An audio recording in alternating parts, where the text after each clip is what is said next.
No one noticed the human fleets arriving. That was normal. They came without ceremony, without banners, without speeches. Long gray ships slid into formation at the edge of the Allied armada, their hulls scarred from earlier fights, their crews already tired. To most of the galaxy, humans were still new to large wars. Useful, brave, but expendable. They were placed where losses were expected, where survival was uncertain. This battle was meant to end everything. The enemy swarm had gathered around a dying star, a black storm of living ships and weapons that had already erased dozens of systems. The plan was simple and brutal. All Allied fleets would push together, crush the core, and finally break the war. Human task groups were assigned the forward arc. They did not complain. Human captains knew the risk. They also knew the stakes. If the line broke here, billions would die later. So the human ships moved first, burning hard toward the enemy mass. Guns warmed. Shields flared. Command channels filled with calm human voices confirming positions, ranges, and readiness. Then the enemy struck. Space lit up with fire.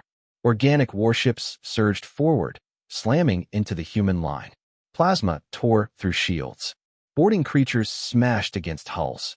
Human vessels began to fall, one by one, but they held. They always held. Behind them, the Allied fleets were supposed to advance. They did not. At first, the human commanders thought it was a delay, a timing issue. They requested confirmation. No answer. Minutes passed. Casualties climbed. Human destroyers burned. A carrier split open, venting thousands into space. Still, the humans fought, buying time, bleeding to keep the enemy focused forward. Then a sensor officer whispered something no one wanted to hear. Allied fleet, changing vector. Screens updated across human bridges. The great Allied armada was turning away. Engines flared, not toward the battle, but away from it. Retreat. Human command channels exploded. This is Task Group Orion. Confirm withdrawal order. Council fleet, respond. Who gave the command? There was no immediate answer. Just the sight of hundreds of Allied ships accelerating out of range, leaving the humans alone in the kill zone. The enemy noticed instantly. The swarm shifted, surrounding the human line from three sides. The trap closed with terrible speed. On one burning cruiser, a human captain stared at the tactical display in silence. He did not shout. He did not curse. He only said one sentence, quietly, to his crew. So this is how they chose. Human ships began to die faster now. Ammunition ran low. Shields failed. Commanders ordered ramming maneuvers, self-destructs, anything to slow the swarm. Every second mattered. Every second bought life somewhere else. A final transmission broke through the chaos at last, from the Allied command net. This withdrawal is a strategic necessity.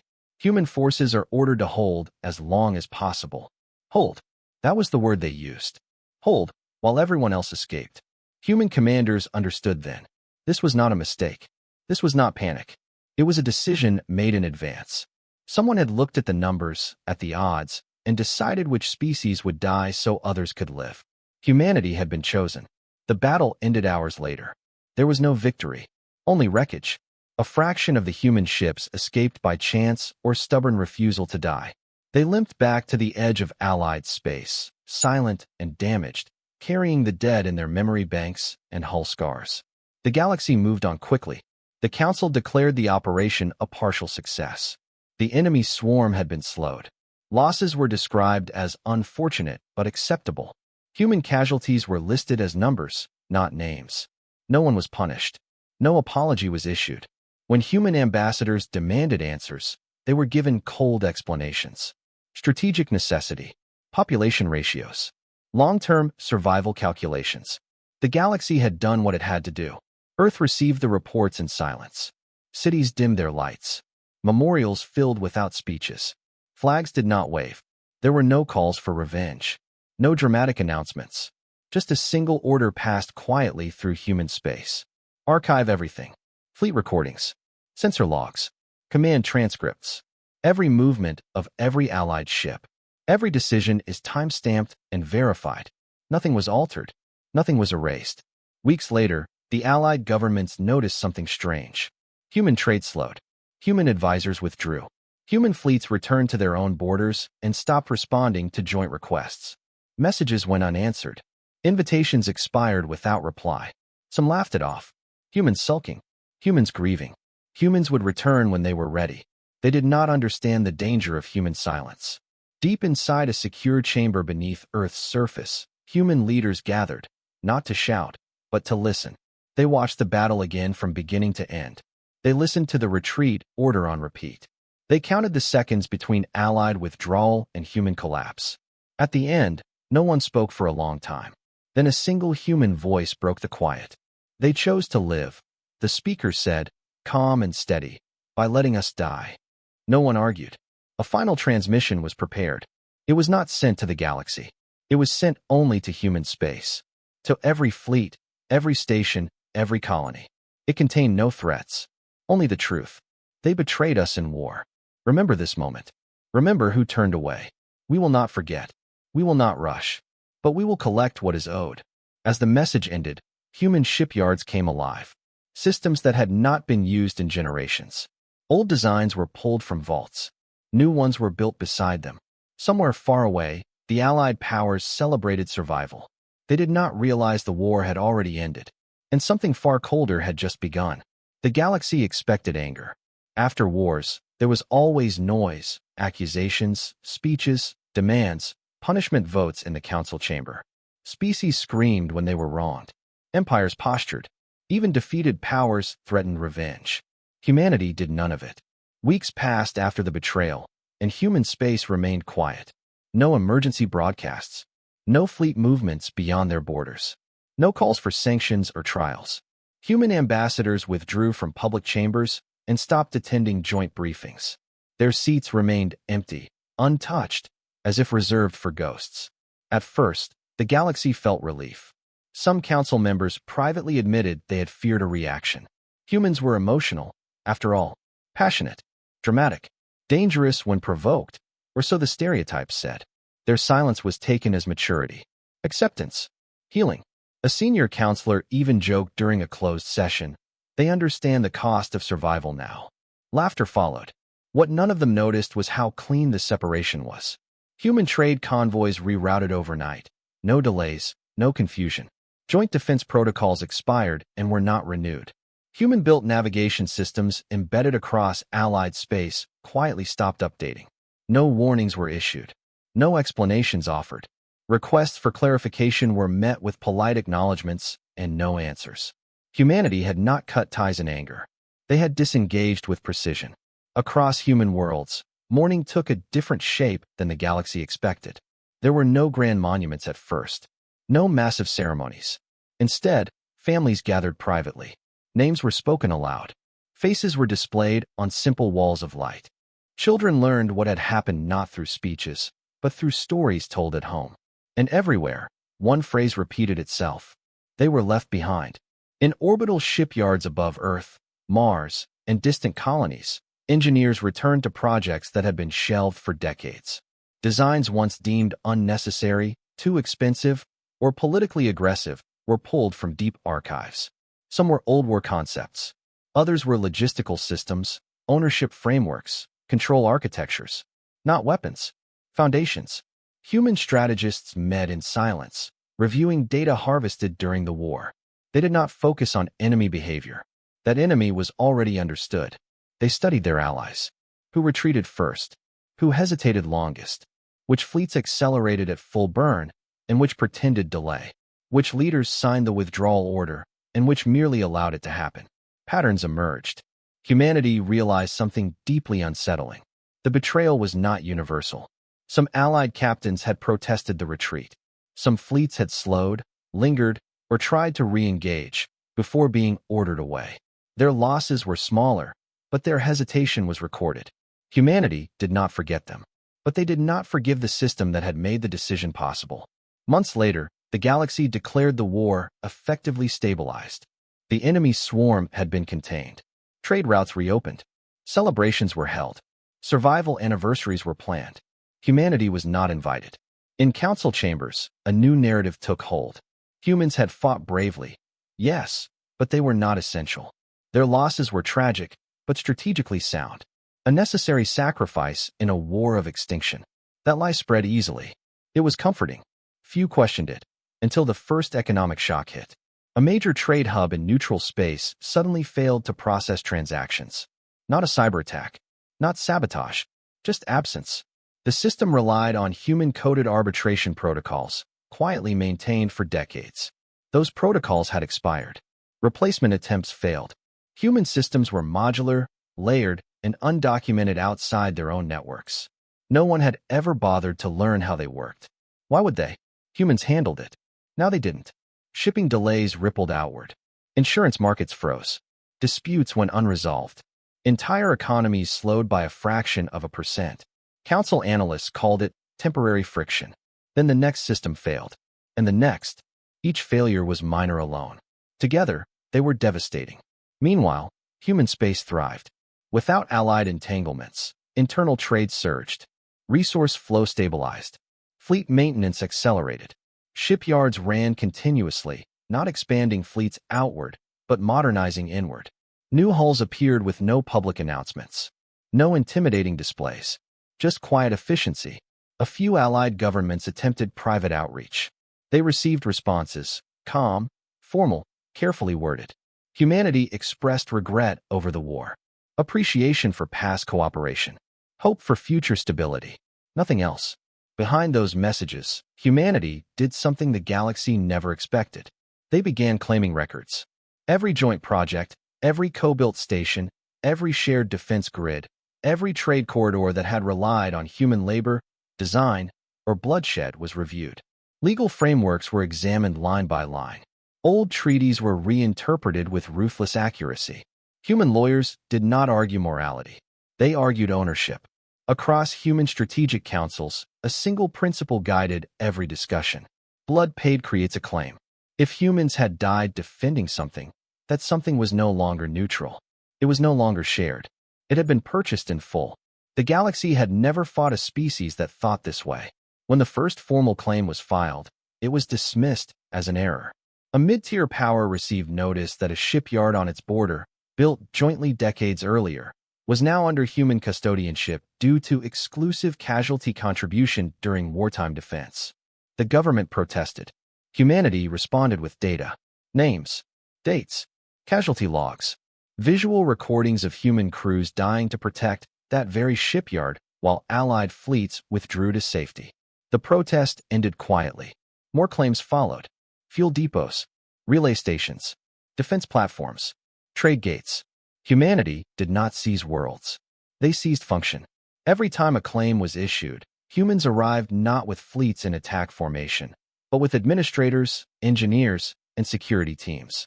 They repaired systems, stabilized traffic, improved output, and raised tolls. Not extortionate, just enough to remind everyone who controlled the switch. The galaxy began to feel uneasy. Council members whispered about human assertiveness. Some proposed sanctions. Others urged restraint. No one wanted confrontation. Humanity had not broken any laws, only exploited them perfectly. And then a junior analyst presented a projection that made the room go quiet. If human claims continued at their current pace, within 10 years, humanity would control over 30% of interstellar logistics, without firing a single shot. That was when fear finally set in. Not of human weapons, of human memory. Far away, in human space, a commander watched the data streams update in real time. Claims accepted, claims contested, claims enforced. A subordinate asked the question many had been thinking. When do we stop? The commander did not look up. When the debt is paid, he said. And if they resist? The commander paused, then answered softly. Then they will learn the difference between mercy and forgetting. As the galaxy began to understand the shape of what was happening, one truth became impossible to ignore. Humanity had not been silent because they were weak. They had been silent because they were counting. And the bill had just begun to arrive. The first thing humanity claimed was not a world. That surprised everyone. Worlds were what empires fought over. Worlds were symbols, flags planted in soil, populations bent to rule. The galaxy expected that if humans finally acted, they would strike a planet. Make an example. Spill blood. They did none of that. Instead, they took a gate. The Karsus Transit Gate was old, massive, and vital. It connected 12 major trade routes and fed 3 sectors with fuel, food, and manufactured goods. Entire economies flowed through it every day. No single species owned it. It was shared, managed by treaty, protected by rotating fleets. And it had been built with human labor. Decades earlier, when pirates and border wars made the region unstable, humanity had provided engineers, security specialists, and emergency response crews. They had died there too, during construction accidents, sabotage attempts, and early defense actions. Those deaths had been forgotten. Humanity remembered. The takeover happened without warning. No declaration. No ultimatum broadcast across the stars. One moment, traffic flowed normally. Next, the gate's control systems accepted a new master code. Humans. Ships attempting to jump were halted mid-sequence. Safety protocols engaged. Traffic froze. Confusion spread instantly. Gate administrators tried to override the lock. Their commands were ignored. Defense fleets moved into position, weapons warming, crews tense and uncertain. Then the message arrived. It was short, calm, legal in tone. Under Joint Infrastructure Accords, Article 17, Subsection C, assets defended at exclusive casualty cost during wartime default to surviving contributors. Humanity is assuming custodianship of the Karsus Transit Gate, effective immediately. Attached were records. Thousands of them. Visual logs of human engineers sealing hull breaches under fire. Casualty reports listing human dead, human wounded, human missing. Communications showing Allied fleets withdrawing while humans stayed to protect the gate. No embellishment. Just proof. The local authorities protested, of course. They filed emergency appeals with the Galactic Council. They accused humanity of destabilization, coercion, and economic warfare. Humanity responded within minutes. We are maintaining operations. Traffic will resume shortly. Revised tolls apply. And just like that, ships began moving again. Not all of them. Priority access was granted to routes supplying food, medicine, and civilian transit. Military traffic was delayed. Luxury convoys waited. Corporate freighters paid more. The gate functioned better than it ever had. That was the most terrifying part. Human administrators improved throughput by 12% in the first day. Accident rates dropped. Piracy vanished overnight, not because of heavy patrols, but because the new control algorithms made ambush routes impossible. The galaxy watched in disbelief. Humanity has not broken the system. They had perfected it. Other infrastructure managers panicked. Emergency audits began. Legal teams scrambled to review old agreements involving humans. The deeper they looked, the worse it got. Humans had been everywhere. Not rulers. Not owners. Helpers. Builders. Defenders. And in almost every place where they had bled, the paperwork was flexible. The second claim followed 3 days later. A deep space fuel refinery orbiting a gas giant near the warfront. It had supplied Allied fleets during the betrayal. Human tankers had stayed behind to cover evacuations. None returned. Humanity's claim was accepted without resistance. The third claim did meet resistance. A communications relay cluster refused access. Its governing species declared the human action illegitimate and ordered defense forces to engage if humans approached. Humanity sent one ship. Just one. It did not fire a shot. The ship broadcast a full reconstruction of the relay's wartime defense, complete with timestamps showing when Allied ships disengaged and when human crews died buying minutes for evacuation. The broadcast ran on every public channel in the system. Civilians watched it live. Workers recognized names. Families recognized voices. Within hours, protests erupted on the relay world. Not against humans, but against their own leaders. Defense orders were quietly rescinded.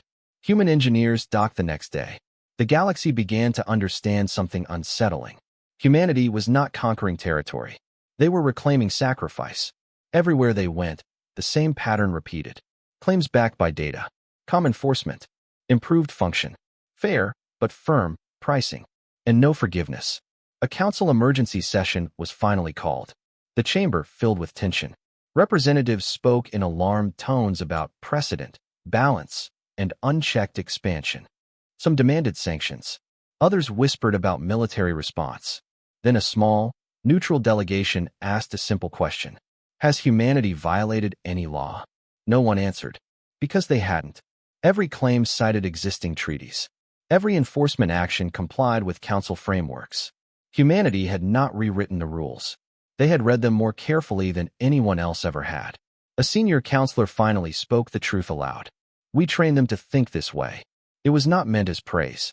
As the session dissolved into argument, a classified report circulated quietly among intelligence agencies. Human fleets were moving, not in attack formations, but in logistical patterns. They positioned near nodes, not borders.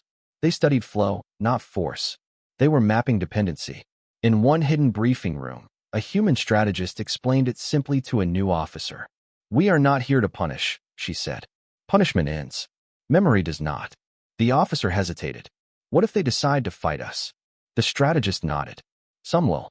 And then we will remind them," she said, "that we already chose restraint." Far from council space, an allied admiral stared at a map of human-controlled assets. Supply lines now crossed human checkpoints. Fuel prices depended on human approval. Communications passed through human hands. The admiral whispered a question that had no comforting answer. When did this become possible? The answer was simple. The moment humanity was betrayed. Back at the Karsus Gate, a human operations chief reviewed the day's reports. Everything ran smoothly. Traffic stabilized. Revenue flowed, not just to Earth, but to war widows, injured veterans, orphan colonies. A subordinate asked, "Do they understand what this means yet?" The chief shook his head. "Not yet. What will it take?" The chief looked at the next claim queued for processing, a massive shipyard cluster, central to multiple fleets. "Time," he said. And realization. Across the galaxy, governments began to feel it. Not pain, not yet. Pressure. A tightening grip around the systems they depended on most. Humanity had taken nothing flashy. No capitals. No crowns. They had taken the arteries. And the galaxy was starting to feel its heart beat to a human rhythm. Somewhere deep in human space, the archive was updated. Debt collected, 3.4%. The number was small. The intent was not. And the galaxy still believed this was as far as humanity would go. They were wrong. For a while, the galaxy pretended this was manageable. Human claims were framed as temporary custodianship. Council spokesbeings reassured their populations that negotiations were ongoing, that humanity would eventually return assets once emotions cooled. Analysts spoke of compromise, of balance, of restoring trust. Humanity said nothing. That silence made some leaders nervous. Others took it as permission. The first pushback came from the Valorix Combined, a mid-sized power with a proud fleet and a long history of enforcing council authority. Their leadership argued that if humanity was allowed to continue, the entire structure of shared governance would collapse. They decided to act. Not with open war. Not yet. They announced an emergency council resolution declaring all recent human claims subject to immediate review, and ordered all member fleets to deny human ships access to contested infrastructure until rulings were complete. It sounded reasonable. It was also the first mistake. Within hours, human traffic controllers at multiple nodes flagged the directive and responded with formal objections. They cited treaty clauses allowing uninterrupted operation during arbitration. They warned of cascading failures if access was denied. The Valorix ignored them. At a major junction near the core, Valorix warships moved to block a human convoy scheduled to dock at a logistics station now under human control. Weapons were powered. Orders were clear. Stop them. The human convoy did not slow. It consisted of 3 vessels. Not warships, support ships. Engineers. Administrators. 1 escort frigate. As the Valorix commander issued a final warning, the human frigate transmitted a single data packet across open channels. Not a threat. A timeline. It showed the same logistics station, years earlier, under attack by raiders. It showed human crews responding first. It showed Valorix patrols arriving late, then withdrawing when losses mounted. It showed human ships staying behind, holding the line, dying in place. Then the data packet ended. The human frigate spoke one sentence. "Do not repeat the moment you regret." The Valorix commander hesitated. Council doctrine did not cover this situation.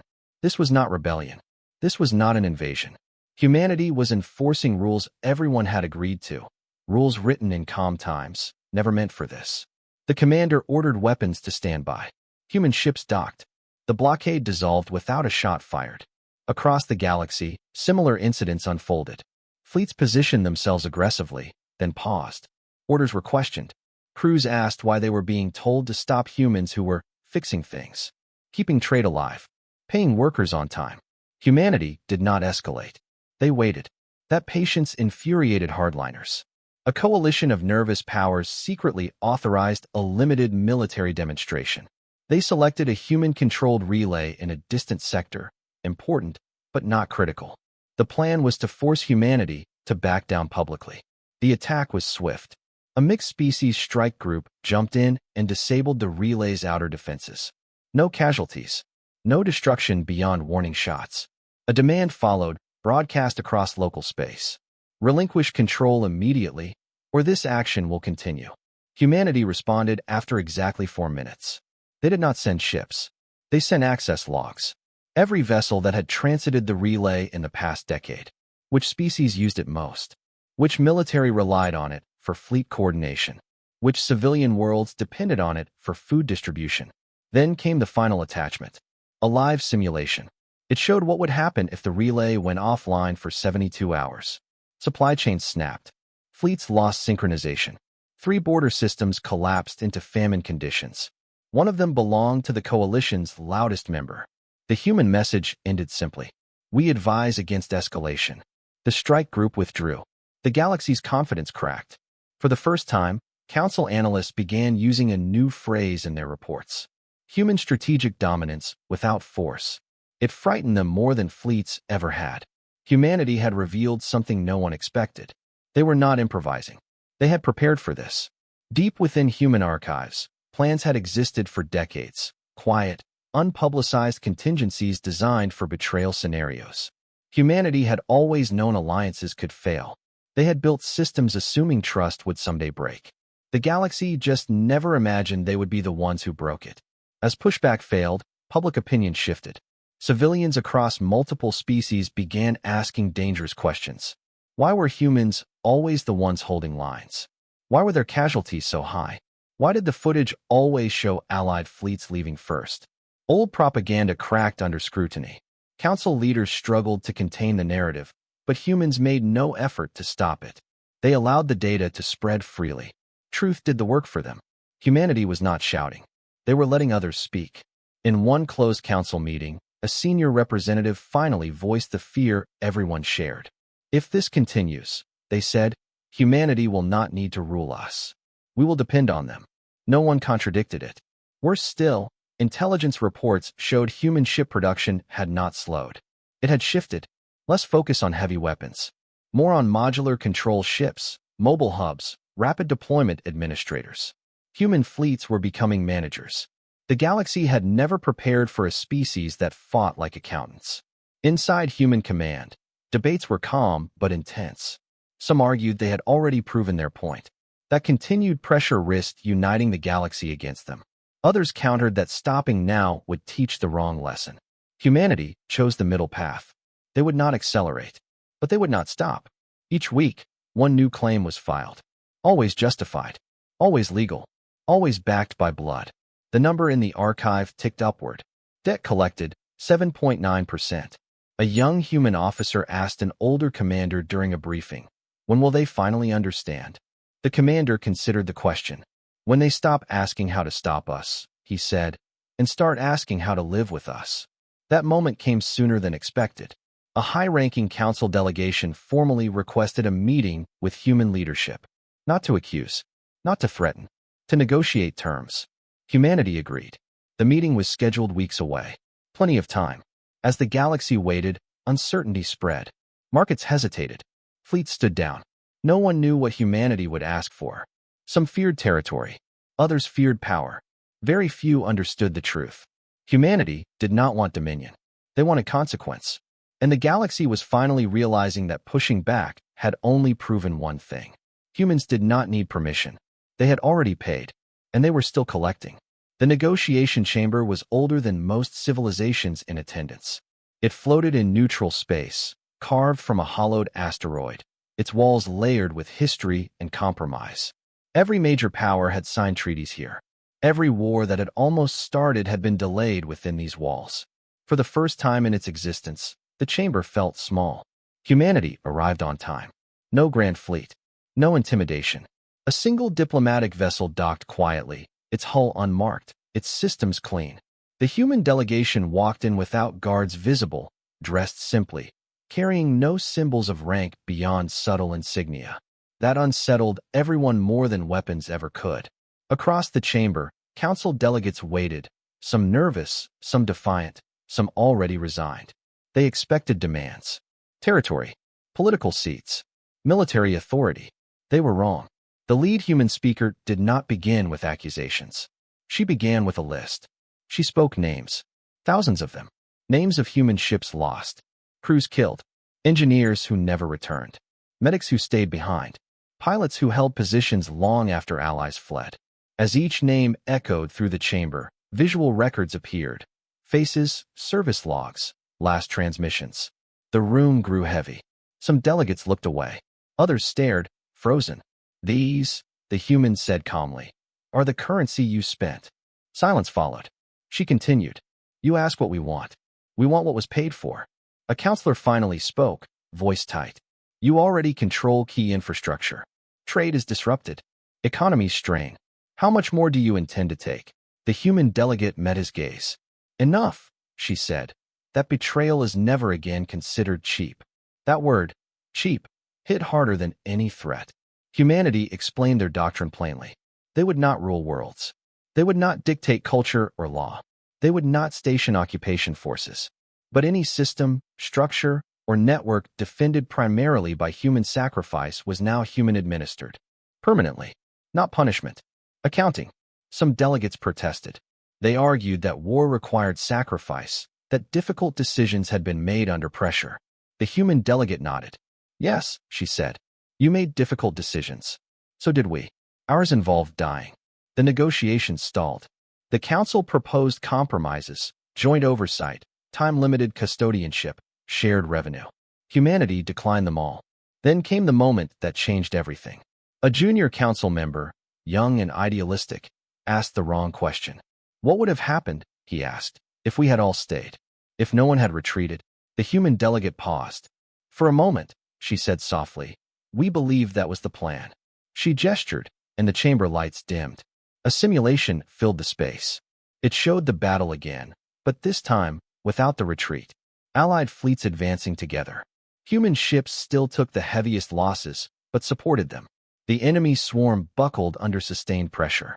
Victory. Not cheap. Not easy. But it is possible. The simulation ended. The human delegate spoke again. You chose survival over solidarity. We chose to remember the difference. That was when the council understood something fundamental. Humanity was not angry because they had lost. They were angry because the loss had been unnecessary. Negotiations ended without resolution. But something else ended too. The illusion that this could be reversed. In the weeks that followed, humanity did something unexpected. They slowed down. Claims continued, but less frequently. Pressure remained, but stable.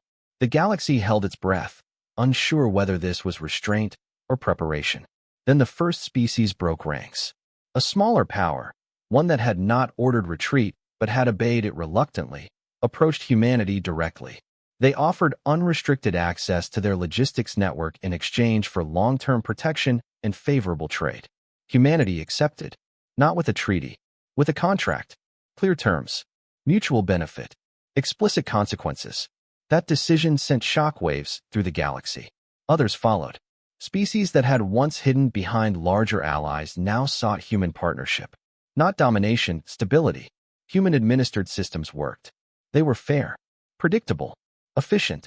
Human tolls funded reconstruction, veteran care, civilian relief across multiple species, not just humans. The narrative began to fracture. Humans were not strangling the galaxy. They were reorganizing it. That terrified the old powers more than anything else. A covert alliance formed among the largest empires, those who had benefited most from the betrayal. They decided on one final move. Force, not against infrastructure, against symbols. They selected a human memorial station near the former warfront. A quiet place, civilian, dedicated to the dead. Its defenses were minimal. The strike was meant to send a message. It arrived instead as a confession. The attack destroyed part of the station. Civilians were killed. Human names were erased from the walls. The galaxy waited for fury. It did not come. Humanity responded with something colder. Within hours, every system belonging to the attacking alliance experienced synchronized disruption. Not shutdown. Disruption. Fuel shipments delayed. Military communications rerouted. Financial exchanges flagged for review. Everything still worked. Just slower. Just enough to hurt. Then the human message arrived, broadcast openly, everywhere. We did not strike back, it said. We did not destroy. We did not kill. A pause. We recalculated trust. Markets collapsed. Alliance members accused one another. Blame spread. Old grudges resurfaced. Protests erupted. Governments fell. Humanity had not attacked the alliance. They had removed its advantage. As the dust settled, a truth spread faster than fear ever could. Humanity valued three things above all else: memory, fairness, consequence. They would not forgive betrayal, but they would reward loyalty. The archive updated again. Debt collected, 14.6%. In a quiet room on Earth, a human historian watched the number climb. A student beside her asked, "What happens when it reaches 100? The historian smiled sadly. "It won't," she said. "Why not?" "Because by then," she replied, "no one will owe us anything." Far across the galaxy, leaders finally understood. This was no longer about a past war. It was about the future of every war to come, and whether anyone would ever dare abandon humans again. The next phase was already beginning. Humanity was done explaining. Now they would demonstrate. The galaxy waited for the counterattack that never came. After the memorial station was struck, military analysts predicted open war. Fleet movements. Retaliation. A decisive human strike meant to re-establish fear. Old doctrines assumed that when pushed far enough, every species eventually chose violence. Humanity did not. Instead, they reorganized. Across thousands of systems, subtle changes took effect. Trade schedules adjusted. Shipping priorities recalculated. Maintenance windows rescheduled. None of it was dramatic. None of it violated treaties. But everywhere, efficiency dipped just enough to be noticed. Fleets waited longer for fuel. Civilian transports queued behind relief convoys. Luxury shipments arrived last. Humanity called it neutral optimization. The galaxy felt it as pressure. What made it unbearable was that humans were careful. They never cut life support. Never blocked food or medicine. Never targeted civilians directly. Every delay was justifiable. Every route is defensible. Every slowdown wrapped in policy language, so clean it left no room for outrage. People complained anyway. Merchants lost profits. Admirals missed deployment windows. Governments argued in circles, trying to identify where the failure had begun. It always traced back to a human-administered node. Still, no shots were fired.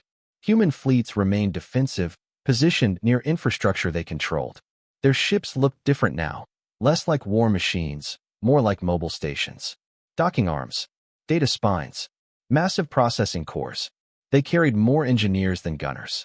That alone unsettled the galaxy, because it meant humans were not preparing to fight a war. They were preparing to outlast one. Council intelligence reports grew darker.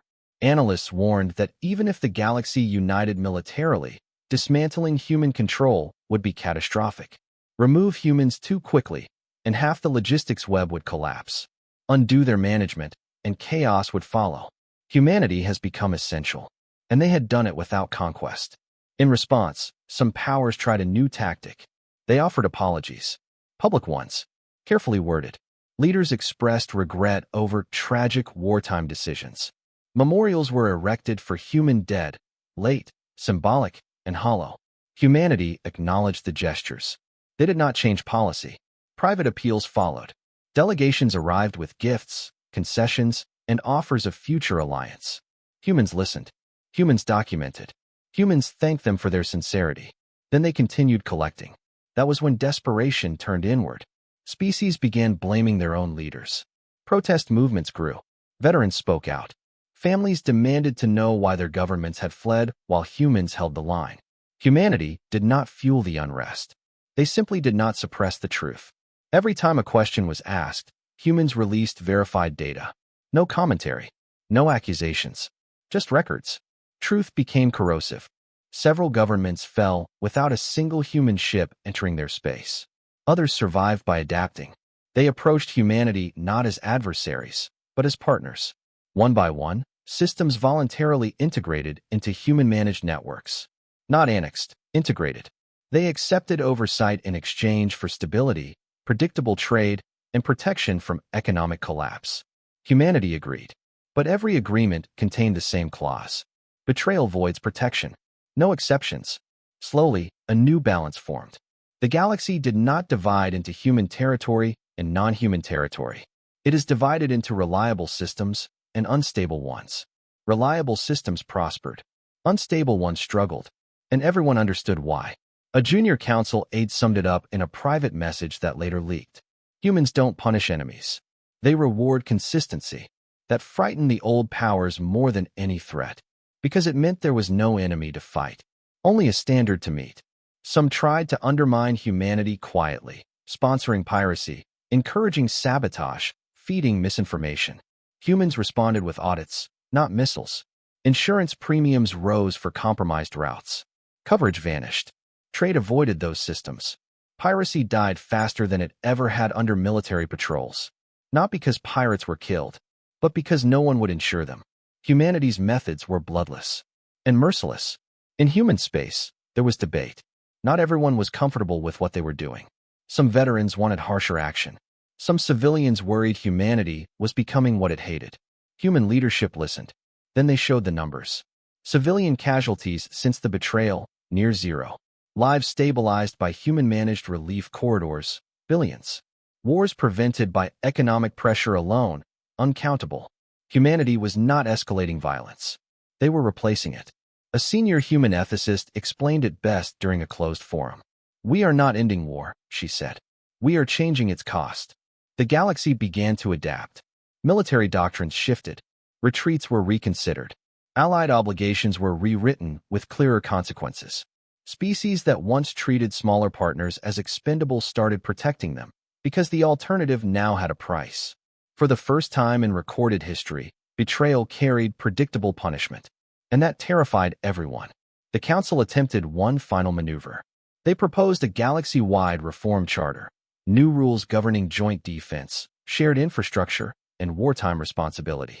It was framed as progress, unity, healing. Humanity reviewed the proposal carefully. Then I rejected it. Not out of hostility, out of principle. You do not fix a broken rulebook, the human response stated, by pretending it was never used. Instead, humanity released their own doctrine publicly. It was short, no rhetoric, no emotion. It stated that any future alliance with humanity would be conditional on mutual defense, transparent decision-making, and shared risk. Any withdrawal under fire without unanimous consent would be treated as forfeiture of all jointly defended assets. The galaxy stared at the document in silence. It was harsh. It was clear. It was fair. Some leaders protested. Others quietly signed. Those who signed slept better afterward. Those who didn't watch their influence fade. Months passed. Then years. The galaxy did not collapse. It stabilized. Trade found new rhythms. Power redistributed. Former empires shrank. New coalitions formed around trust rather than size. Humanity did not sit on a throne. They stood at the center of the web. And then came the moment that proved how completely the war had changed. A new external threat emerged at the edge of explored space. Smaller than the last swarm. Dangerous, but containable. The Council debated the response. This time, no one asked if humans would join. They asked under what terms. Humanity listened, then answered. "We will fight," they said. Together, or not at all. No one argued. Because now everyone understood the lesson humanity had taught without firing a single shot. In war, strength mattered. In victory, power mattered. But in survival, trust mattered most of all. And humanity had ensured it would never be cheap again. The archive updated. Debt collected, 22.1%. The number kept rising. But fewer systems are owned now. Because the galaxy was finally learning how to stand without pushing humans forward first. And that, more than any conquest, was the true consequence of betrayal. The galaxy expected humanity's final move to be dramatic. A declaration. A boundary drawn in stars. A throne built from captured systems. That was how power usually ended its rise. Visible, undeniable, loud. Humanity chose something far quieter. They issued a ledger. It was released publicly, translated into every major language, accessible to anyone with a terminal. No encryption, no theatrics, just a document, vast, precise, and impossible to ignore. At the top was a title that unsettled every reader. Outstanding obligations resulting from wartime abandonment. Below it were entries, thousands of them, not accusations, no demands, accounts. Each line listed a system, a structure, or a network. Next to it, dates, battles, casualty numbers, human losses, allied withdrawals, followed by a status, collected, in progress, pending acknowledgement, and at the very bottom, one final category, unresolved. Those were the ones that mattered most. Because those entries did not list infrastructure. They listed privileges, voting weight in the council, priority access to emergency corridors, command authority in joint fleets, the right to call for aid without cost. Things the galaxy had always assumed were permanent. Humanity disagreed. The reaction was immediate. Some governments denounced the ledger as extortion. Others called it historical revisionism. A few tried to block access within their borders. That only made it spread faster. Civilians read it. Veterans read it. Junior officers read it and recognized moments they had lived through. Orders to pull back. Channels gone silent. Human ships still burning ahead. For the first time, betrayal had a receipt. Markets responded before politicians could. Insurance firms reclassified risk based on ledger status. Trade consortiums adjusted routes. Mercenary fleets refused contracts with governments listed under unresolved. Not because humans ordered it. Because trust now had documentation. Humanity followed the release with a single broadcast. No speech. No rally. Just a human official standing in a plane room, looking directly into the camera. "We are not claiming your worlds," he said. "We are claiming what you used us to protect." A pause. "If you believe something on that ledger is incorrect," he continued, "present your evidence." Another pause. "If you believe it is unfair," he said, "remember that fairness was discussed during the retreat." The broadcast ended. The galaxy felt something shift. Not fear. Finality. Some leaders moved quickly. They acknowledged entries, negotiated settlements, relinquished privileges voluntarily in exchange for stability. Their systems slid from unresolved to in progress. Life improved for them almost immediately. Others refused. They called the ledger an insult, a threat, a rewriting of history by survivors with influence. Those systems remained unresolved. And slowly, unmistakably, the galaxy began to move around them. Joint exercises excluded them. Emergency votes passed without their input. Trade bypassed their space. Not out of punishment, but out of risk management. Humanity did not isolate them. The galaxy did. Because no one wanted to be associated with a debt that might come due. Within human command, there was no celebration. No sense of victory. Only vigilance. Analysts monitored reactions. Strategists adjusted projections. Ethicists reviewed outcomes. Humanity was careful not to cross the line between consequence and cruelty. They had no interest in ruling ruins. They wanted a functioning galaxy. A junior officer asked a question during one such review.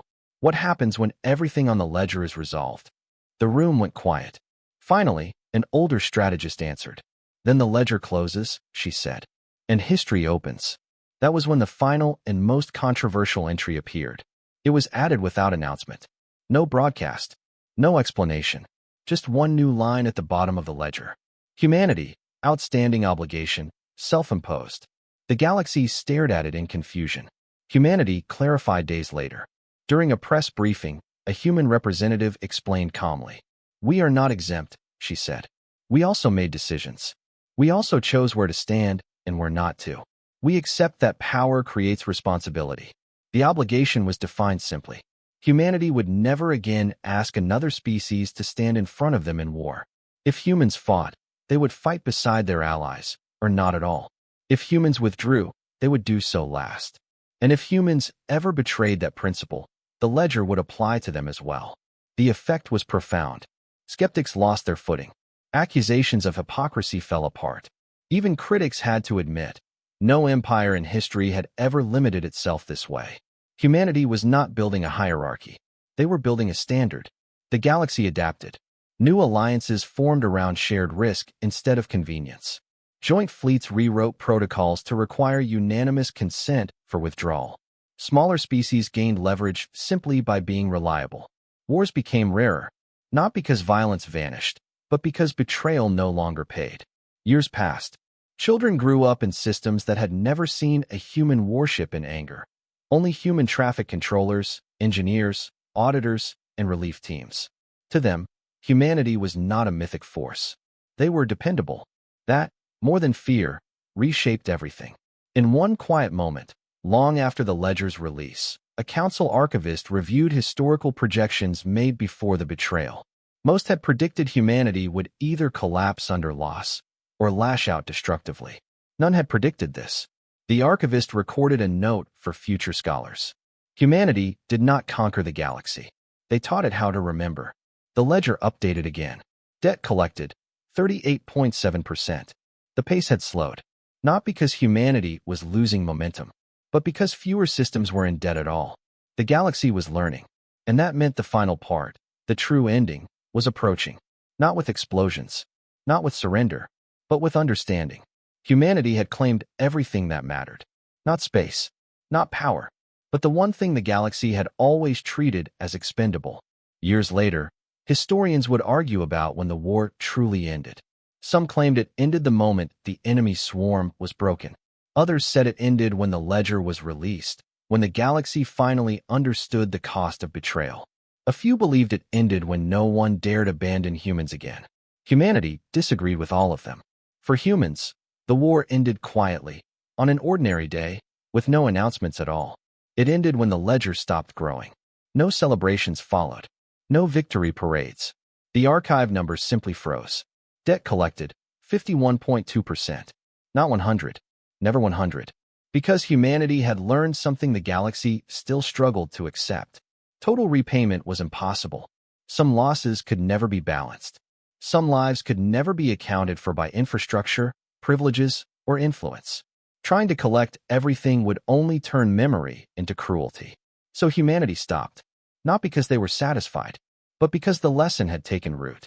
Across the galaxy, the effects were visible everywhere. Joint fleets operated differently now. Withdrawal protocols required unanimous confirmation, with real-time public logs.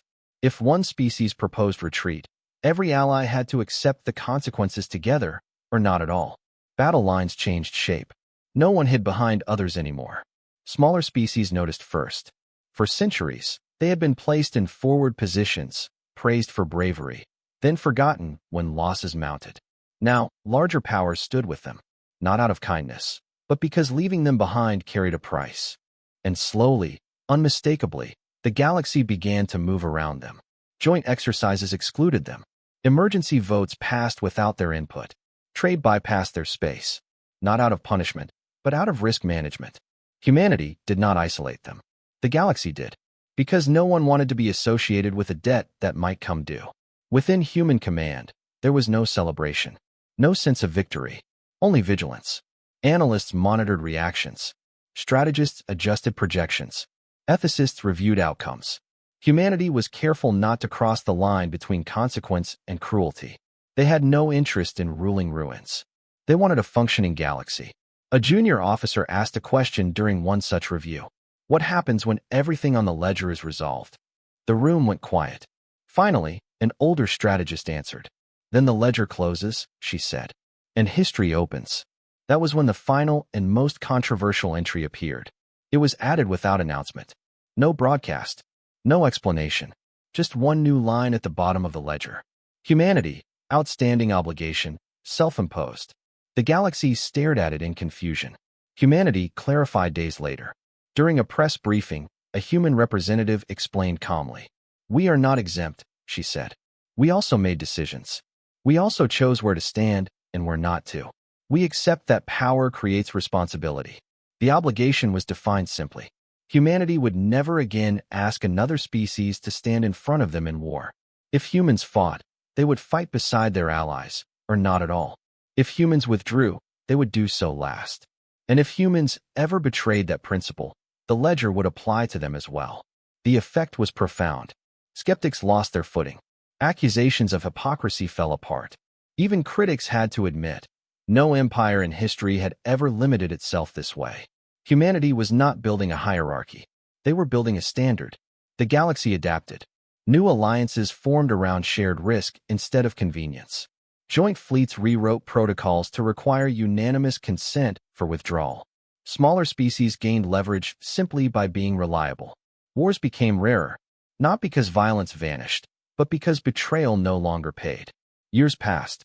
Children grew up in systems that had never seen a human warship in anger. Only human traffic controllers, engineers, auditors, and relief teams. To them, humanity was not a mythic force. They were dependable. That, more than fear, reshaped everything. In one quiet moment, long after the ledger's release, a council archivist reviewed historical projections made before the betrayal. Most had predicted humanity would either collapse under loss or lash out destructively. None had predicted this. The archivist recorded a note for future scholars. Humanity did not conquer the galaxy. They taught it how to remember. The ledger updated again. Debt collected, 38.7%. The pace had slowed, not because humanity was losing momentum, but because fewer systems were in debt at all. The galaxy was learning, and that meant the final part, the true ending, was approaching. Not with explosions, not with surrender, but with understanding. Humanity had claimed everything that mattered. Not space, not power, but the one thing the galaxy had always treated as expendable. Years later, historians would argue about when the war truly ended. Some claimed it ended the moment the enemy swarm was broken. Others said it ended when the ledger was released, when the galaxy finally understood the cost of betrayal. A few believed it ended when no one dared abandon humans again. Humanity disagreed with all of them. For humans, the war ended quietly, on an ordinary day, with no announcements at all. It ended when the ledger stopped growing. No celebrations followed. No victory parades. The archive numbers simply froze. Debt collected, 51.2%. Not 100. Never 100. Because humanity had learned something the galaxy still struggled to accept. Total repayment was impossible. Some losses could never be balanced. Some lives could never be accounted for by infrastructure, privileges, or influence. Trying to collect everything would only turn memory into cruelty. So humanity stopped. Not because they were satisfied, but because the lesson had taken root. Across the galaxy, the effects were visible everywhere. Joint fleets operated differently now. Withdrawal protocols required unanimous confirmation, with real-time public logs. If one species proposed retreat, every ally had to accept the consequences together, or not at all. Battle lines changed shape. No one hid behind others anymore. Smaller species noticed first. For centuries, they had been placed in forward positions, praised for bravery, then forgotten when losses mounted. Now, larger powers stood with them, not out of kindness, but because leaving them behind carried a price.